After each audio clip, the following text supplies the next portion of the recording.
Umar radiallahu anhu says, when Abu Bakr became Khalifa, this is extremely beautiful by the way. I want you to actually put yourself in Medina right now. Let's say Abu Bakr, you live there, Abu Bakr is the Khalifa. He leads the Salah, he leads the prayer.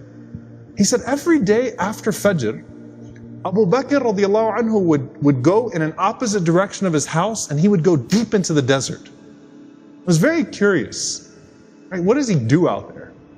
So he said, every day I'd wonder, ila ayna yakhruj? Where does he go? Where does he go? Where does he go? He said, one day I said to myself, la atba'anna. That's it. I'm going to go follow him and find out what he's doing. I just can't get over this curiosity of mine. So Umar radiallahu anhu said, I kept the pace from him to where he was at the end of my eyesight, meaning I walked just as far away to where I could still see him. And then he said, I saw him go into this beat up old house. So Umar radiallahu anhu said, I quickly went and I hid behind.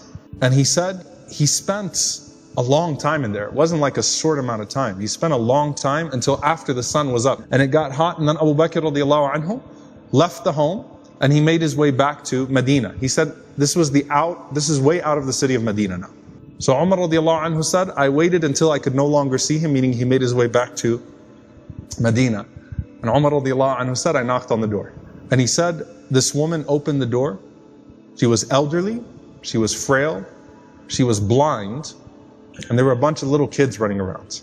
So I said to her, peace be unto you, what is your situation, O servant of Allah?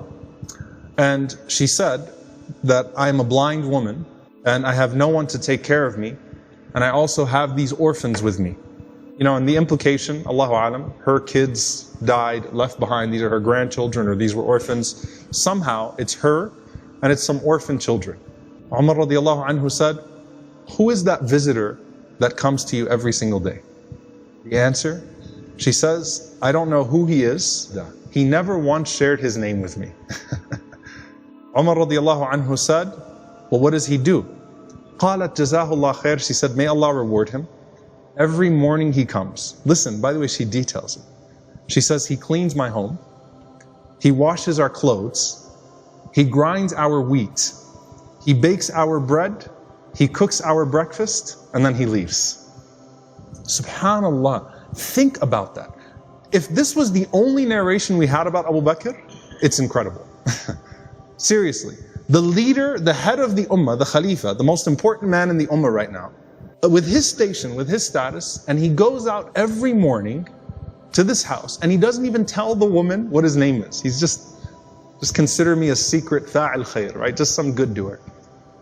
Washes the clothes, cleans the house, grinds the wheat, bakes the bread, cooks the breakfast, and then makes his way back to govern the ummah. That is absolutely incredible. Umar radiallahu ta'ala anhu says, every single day? Like, is this really what he does every single day? She said, every day, may Allah bless him. Umar radiallahu anhu said, do you pay him anything? She said, nothing. Umar radiallahu ta'ala anhu started to cry, and he said, أَتَعَبْتَ الْخُلَفَاءَ بَعْدَكَ يَا أَبَا بَكْرٍ. You have exhausted every successor of yours, O Abu Bakr. Because this is a standard that is impossible for us to meet. A gem here, by the way, very important. Can you imagine how many deeds of Abu Bakr that history has never recorded? How many of those secrets he actually managed to hide? And by the way, a lesson for all of us. If you're someone